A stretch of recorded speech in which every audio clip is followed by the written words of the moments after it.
a que vaya asumiendo conducción político-estatal.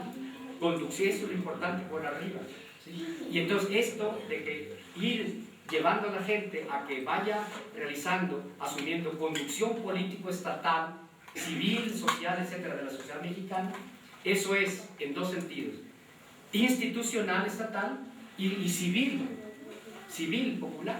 Es decir, institucional estatal en el sentido de que vaya la gente, dijéramos, ocupando las instancias del Estado, desde municipales, de regentes, etcétera, hasta la presidencia de la República, para darle un contenido diferente de conducción política al Estado.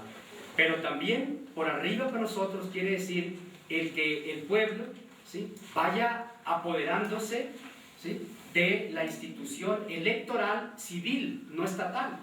En México, como en todo el mundo, hay elecciones no estatales. Se elige asociaciones de padres de familia, comités de ciudadanos, de bienes comunales. Hay un montón de instituciones que no son gubernamentales estatales, sino que son civiles, que también, que se las hemos dejado al PRI durante mucho tiempo. Aquí, bueno, empieza a haber una experiencia, comité de Manzana, ahora ya hay más avances.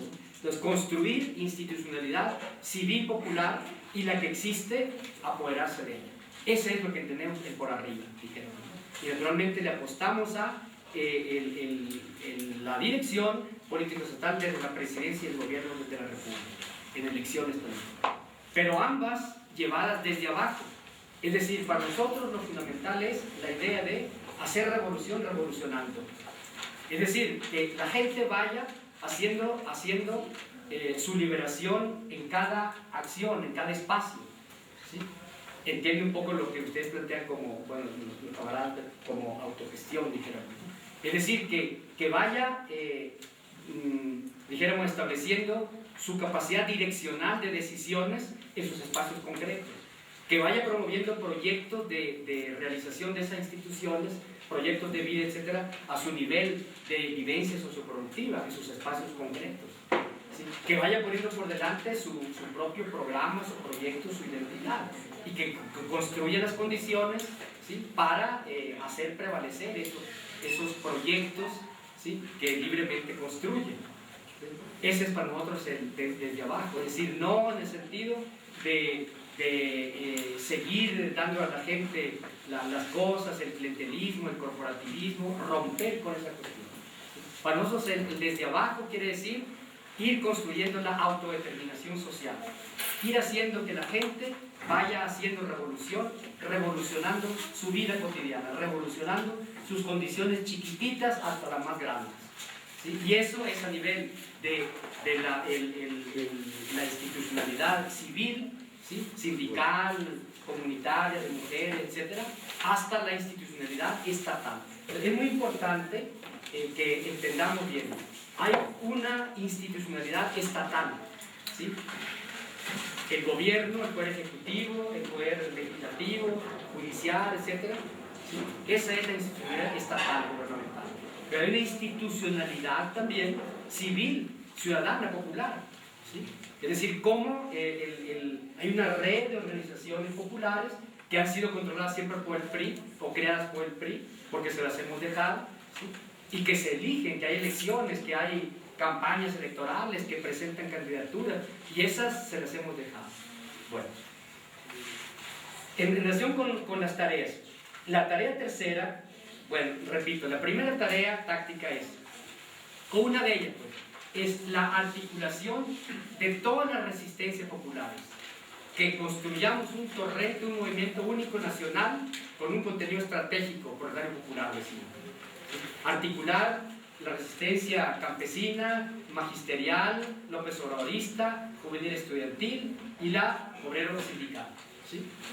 ¿Con qué forma? Bueno, eso en concreto la historia lo va diciendo.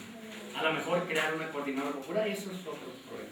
La segunda tarea, decimos, es la articulación de lo chiquito, de lo sectorial, de que la gente solo se mueve en sus problemitas concretos. Articular eso con la cuestión nacional, articular eso con la cuestión estratégica general. Es decir, entender que mi problema de mi colonia, que el problema del agua en Iztapalapa, no se va a resolver, dijéramos, si no es por una transformación radical de la sociedad, y que hay que tener una política del agua popular, y que hay que romper con la política del agua burguesa neoliberal que está hoy aplicándose, y que por lo tanto hay que vincular lo chiquito con lo grande, lo local con lo nacional, lo reivindicativo sectoral con lo estratégico general. Bueno, y la tercera tarea es la articulación de todos los antineoliberales, ¿sí? Tanto el sector popular como el sector empresarial que hay, que tiene choques, conflictos con el neoliberalismo, ¿no? Entonces, la creación, decimos, de un frente antineoliberal lo más amplio posible. El instrumento para eso nosotros le llamamos Junta Patriótica de Liberación. ¿Sí? Junta Patriótica. No nos peleamos por el nombre. Y la cuarta es la articulación revolucionaria. ¿Sí? O sea, la articulación de los grupos revolucionarios como nosotros, en la construcción de una dirección revolucionaria, que puede ser una articulación que lleve la unidad orgánica o una articulación de acción, dijéramos, ¿no? ¿Sí? Entonces, hay que ubicar dónde están los grupos de izquierda revolucionaria, quiénes son, y sabemos que, bueno, en primer lugar, hay muchos que se dicen de izquierda revolucionaria y que luego no lo son, ¿no? Hay otros que no se dicen tanto y que luego son más de izquierda revolucionaria que muchos, ¿no?, de los que andan presumiendo. Entonces tenemos que hacer un proceso de identificación y trabajar para esa articulación, en la idea de una dirección revolucionaria, que es lo que nos importa. Y ahí hay que definir y qué entendemos por dirección, etc., ¿no? Yo creo que este paso que nosotros hemos dado de buscar la articulación entre el rumbo proletario y el sector de camaradas que están desde el PT llevando una línea comunista de autogestión, yo creo que puede ser un ejemplo a seguir y un elemento muy importante de cumplimiento de esta cuarta tarea, ¿no?, que es distinta a la anterior, o sea, la articulación de los revolucionarios en la perspectiva anticapitalista.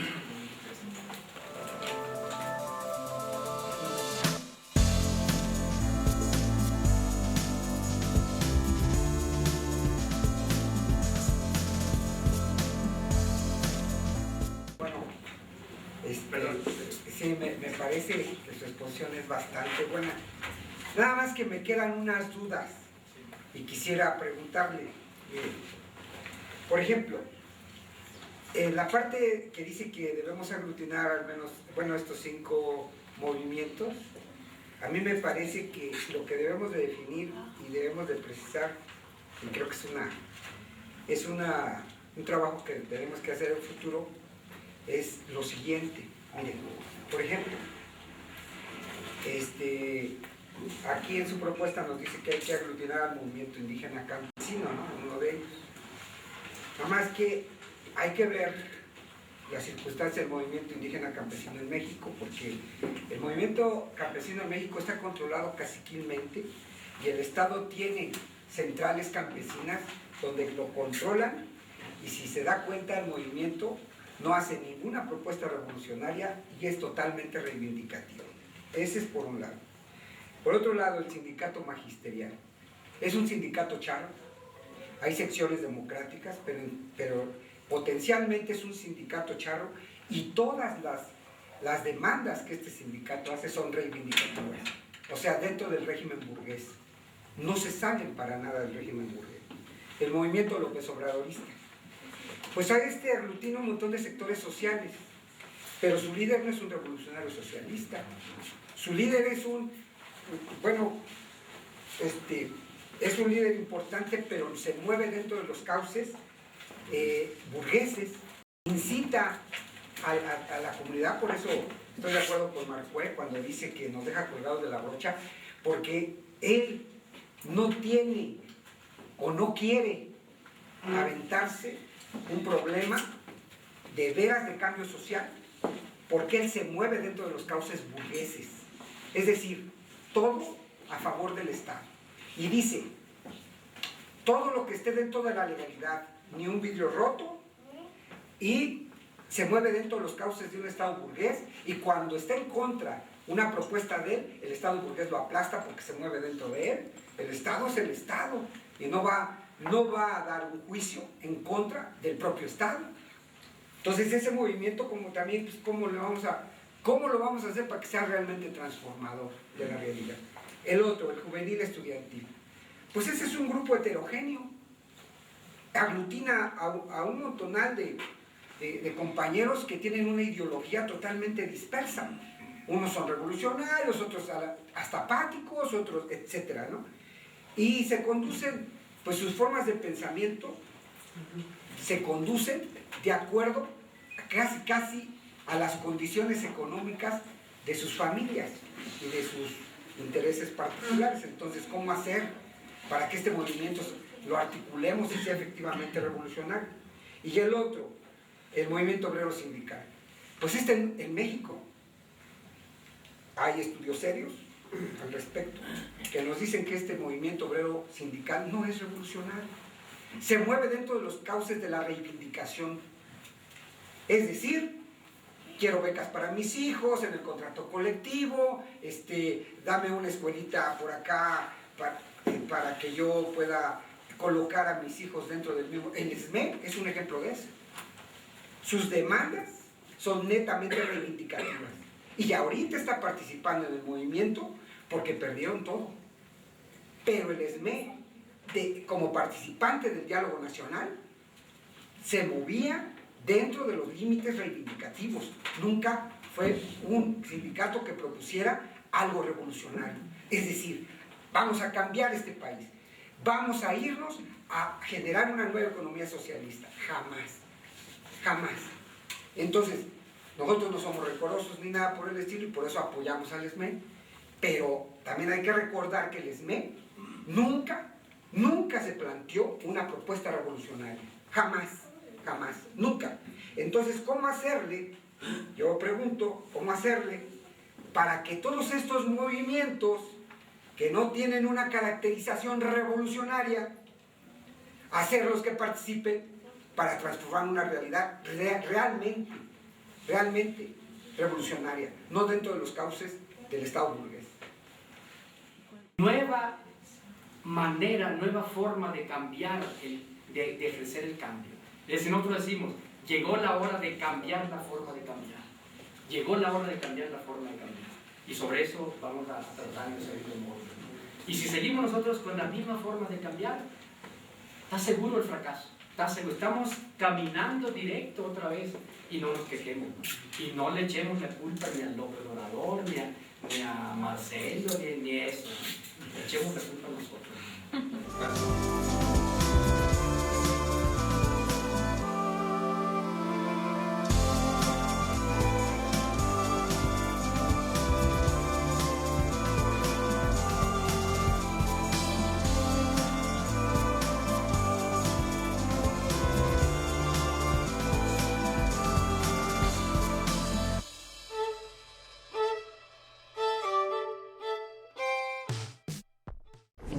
Voy a referirme solo a una cuestión que tiene que ver con este problema de la articulación de las resistencias.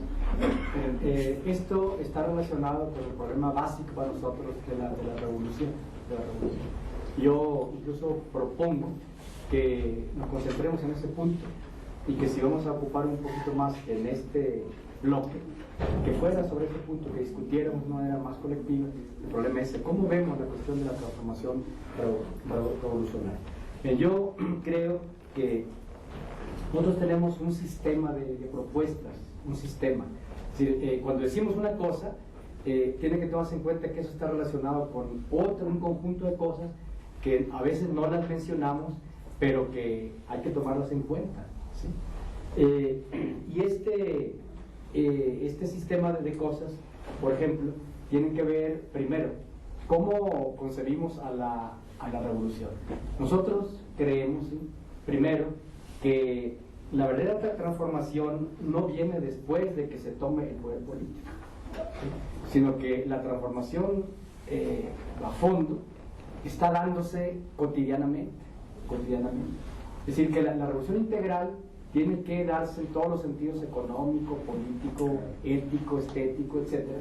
Pero en la vivencia de los colectivos, en la vivencia de las clases sociales, en la vivencia individual también, ¿no? Es decir, hay que ir transformando, rompiendo, por ejemplo, rompiendo con el priismo, rompiendo con el clientelismo, rompiendo con la corrupción, rompiendo con el corporativismo, ¿sí? Pero naturalmente sí creemos que un elemento crucial es el problema de romper con la estructura del poder político, eso sí, ¿no? Eso sí. Pero la transformación revolucionaria es ahora. No es de que vamos a tomar el poder político en el sentido del Estado y después vamos a empezar una transformación revolucionaria. No, sino que nosotros creemos que dándole mucha importancia al rompimiento del poder político, en la construcción de una relación de autodeterminación, no de otro poder. Nosotros no creemos que eso de poder popular, poder proletario, para nosotros son eufemismos, pequeños burgueses les decimos, sino planteamos la autodeterminación social. Estamos en contra de todo poder por la autodeterminación social. Entonces, en esto, ¿sí?, nosotros creemos que lo primero es plantearse la construcción de fuerzas políticas para la revolución, ¿sí? Es decir, lo que Lenin llamaba el ejército político, en el sentido de un estructuramiento planificado de fuerzas de masas, ¿sí?, con entrenamiento, con conducción, ¿sí?, con mandos, con un plan, así como procede un ejército. Eso lo planteó Marx en el manifiesto, ¿sí?, por ejemplo. Entonces, la construcción de esa fuerza política, de ese ejército político, ¿sí?, tiene que hacerse con las resistencias existentes, con el pueblo movilizado, no con el pueblo desactivado. Y siempre ocurre que las transformaciones operan sobre la base de minorías activas, del sector activo que decía Lenin. ¿Sí? No es el 100% de la población la que se mueve en un principio, y ni siquiera durante todo el tiempo, ¿no?, sino que son sectores activos minoritarios desde el punto de vista de la población en general los que le ponen punta a ese proceso. Y nosotros decimos, independientemente de las deficiencias que reconocemos, las resistencias reales son, por ejemplo, nosotros decimos esas 5. Si para donde vayas no encuentras otras, a menos que las inventes. Y naturalmente nosotros decimos, no son fuerzas revolucionarias. Si fueran revolucionarias, naturalmente, pues ya estaríamos en condiciones de la revolución, dijéramos, ¿no? No, son resistencias en el sentido de que están capoteando los golpes. Son resistencias en el sentido de que están de manera espontánea, sin conciencia, sin planificación, sin mando, sin estructuramiento. Pero son las resistencias que existen, ¿sí?, que existen. No creemos de ninguna manera que el movimiento magisterial, por ejemplo, sea un movimiento revolucionario.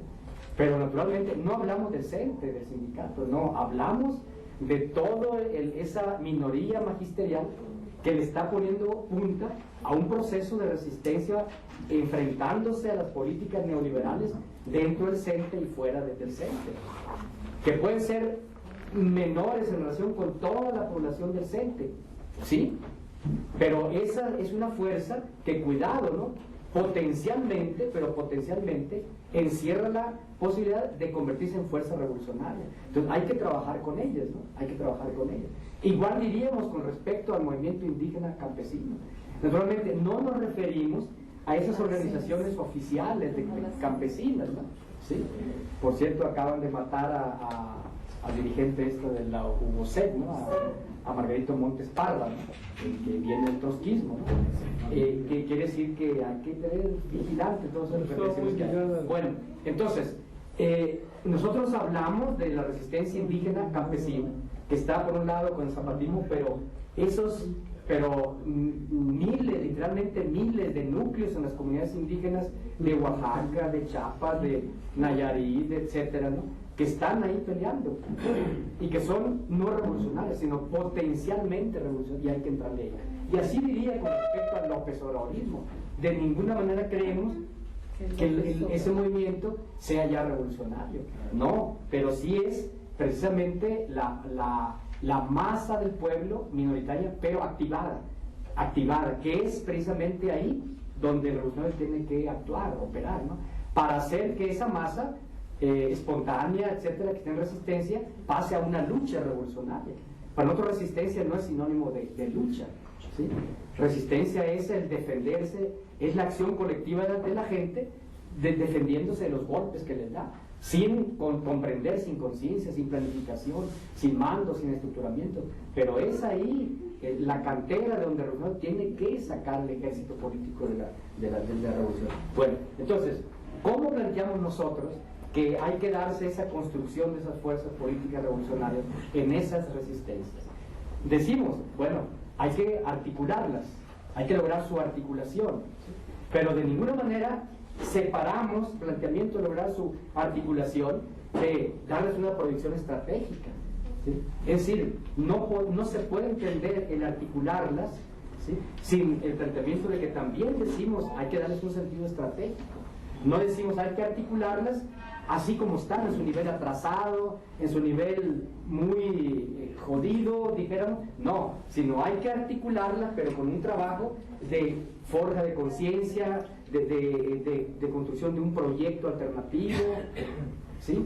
Y claro, esto no puede desligarse de que las articulemos a ellas como tales, con una conciencia, una cuestión programática, pero articulándolos en el sentido de que hay que revolucionar esta situación, y para eso hay que articularse con todas las fuerzas antineoliberales, ¿sí? Y bueno, ¿y cuál es el cuarto eje de esta ruta que nosotros planteamos? Es el problema central para nosotros, el punto de partida y el punto de llegada, y la cuestión fundamental es la conducción revolucionaria. Es decir, la articulación de esas fuerzas tiene que darse por la coadyuvación de los grupos revolucionarios, ¿sí? El asumir por esas resistencias una proyección estratégica tiene que hacerse por la coadyuvación de la dirección revolucionaria. La articulación de esas resistencias populares con resistencias o elementos conflictuados del empresariado con el neoliberalismo tiene que hacerse por la coadyuvación de la dirección revolucionaria. Para nosotros, ¿sí?, y queremos entender lo que ha planteado nuestro camarada, eso que dice, ¿no? Es decir, las transformaciones las hacen los gigantes, efectivamente, los gigantes. Y eso no es caudillismo, ni es despreciar las masas, de ninguna manera. También nosotros somos partidarios de la línea de masas, ¿no? Pero a condición de que esa línea esté montada sobre el problema de los gigantes, ¿sí? Y los gigantes son indudablemente los núcleos de revolucionarios que no salen de la nada, salen vinculados con los movimientos populares, ¿no? Y entonces la gran tarea es construir esa dirección revolucionaria. Y en este módulo, dijeron por llamarle así, nosotros estamos concentrados más que todo en el qué. ¿Cuál es la línea? ¿Cuál es la línea? En el qué. Pero necesitamos saber cómo. El cómo se plantea, ¿no?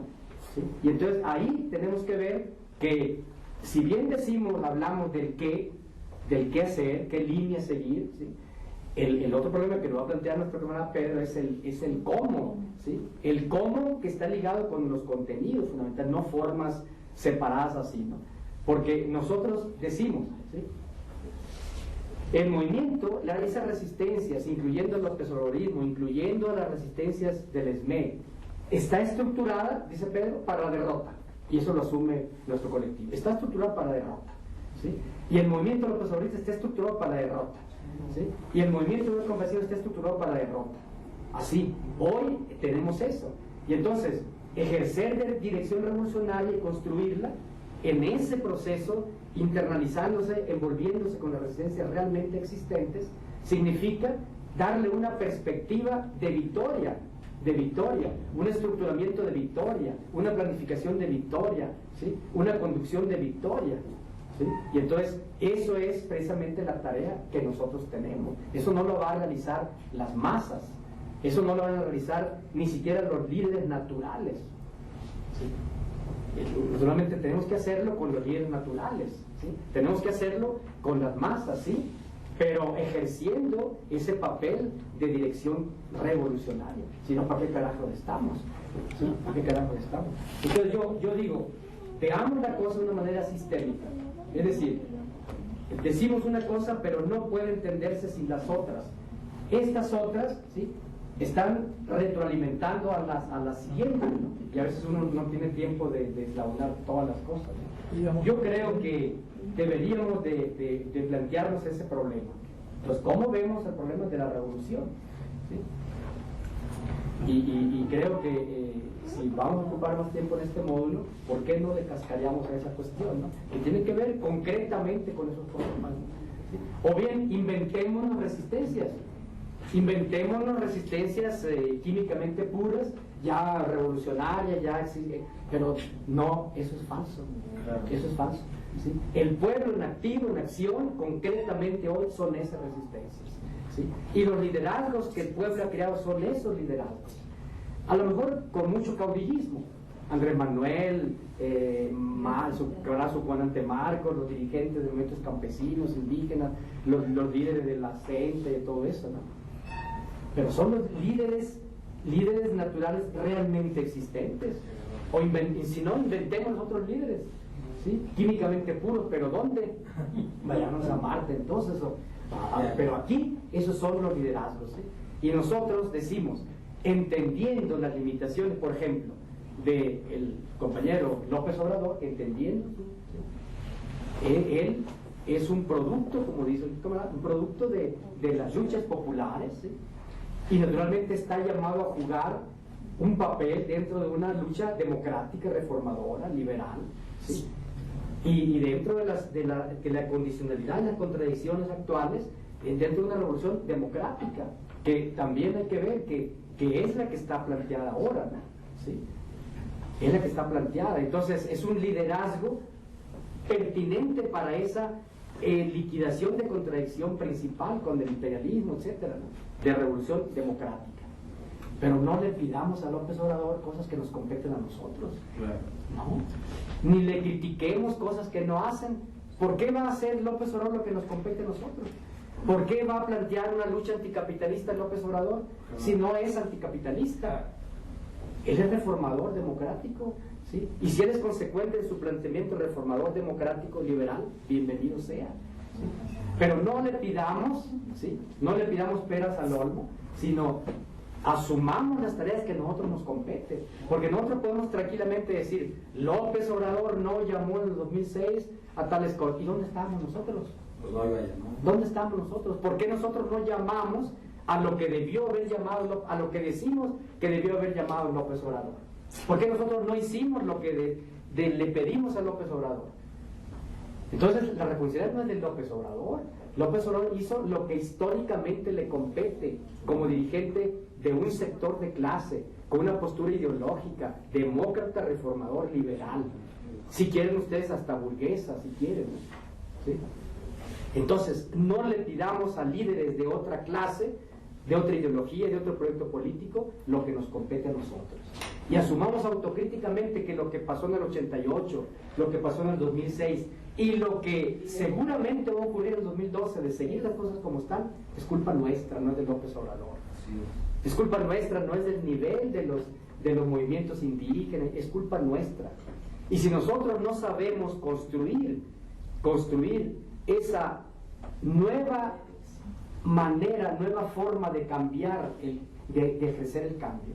Desde nosotros decimos, llegó la hora de cambiar la forma de cambiar. Llegó la hora de cambiar la forma de cambiar. Y sobre eso vamos a tratar en el segundo módulo, ¿no? Y si seguimos nosotros con la misma forma de cambiar, está seguro el fracaso. Está seguro. Estamos caminando directo otra vez. Y no nos quejemos, ¿no? Y no le echemos la culpa ni a López Obrador, ni a Marcelo, ni a eso, ¿no? Echemos la culpa a nosotros. Gracias.